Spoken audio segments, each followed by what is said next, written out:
これぞ人間。ああ、人間大惨事なのに見てしまう。時は1843年、医師が大議論をしています。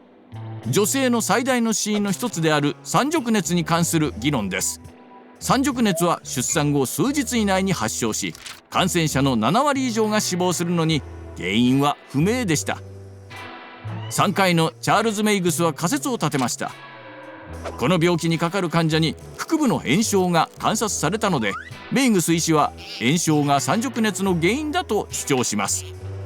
医学界の大半はこの仮説を支持します。なんてことだ。少しは疑うってことを学んでくれないと困るじゃないですか。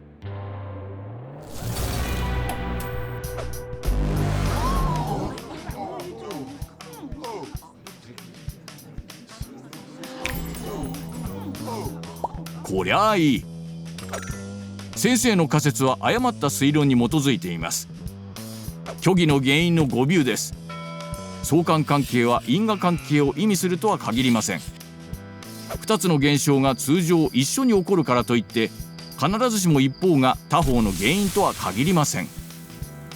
先生は炎症を起こしている女性は産褥熱にもなる。したがって炎症が産褥熱の原因だとおっしゃっています。しかしそれは必ずしも正しくありません。確かに炎症が先に起こり続いて熱が出る。したがって炎症が熱の原因になっているかのように思えます。しかしその理論ですと、赤ちゃんは髪の毛が生えてから歯が生える。したがって髪の毛が生えることが歯が生える原因であるとなります。誰でもそうではないと分かっていますね。答える必要はございません。ここでは2つのことが関わっています。第一に、熱と炎症が全くの偶然で相関性を示している可能性があることです。あるいは考えていたのとは逆の因果関係があるのかもしれません。炎症が熱の原因ではなく、熱が炎症の原因なのかもしれません。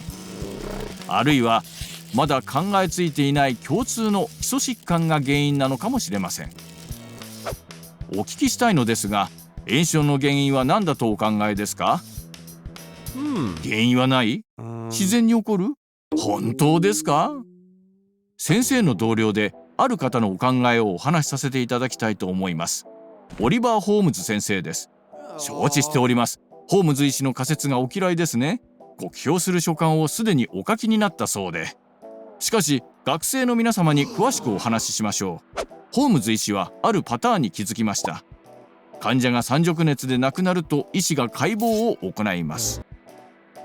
その後その医師が新しい患者の治療を行うと、その患者は産褥熱にかかることが多いのです。産褥熱によって死亡した患者の解剖と新しい産褥熱患者の相関関係から、ホームズ医師は原因となりうるものを提案しています。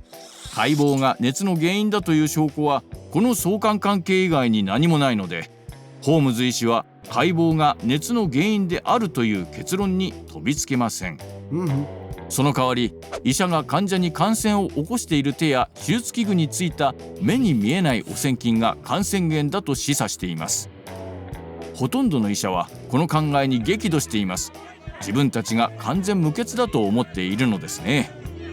患者の救助に自分が関わっている可能性を拒否しているこちらのメイグス先生同様、メイグスの欠陥のある主張はさらに調査を進める余地を残しませんが、ホームズの仮説は残しています。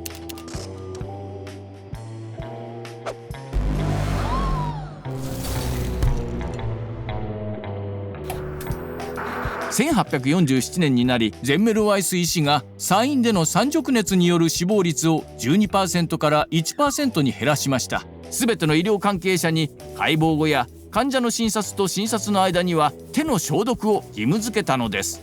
この方法でゼンメルワイス医師は産褥熱が伝染性のものであると証明しました。ほらな。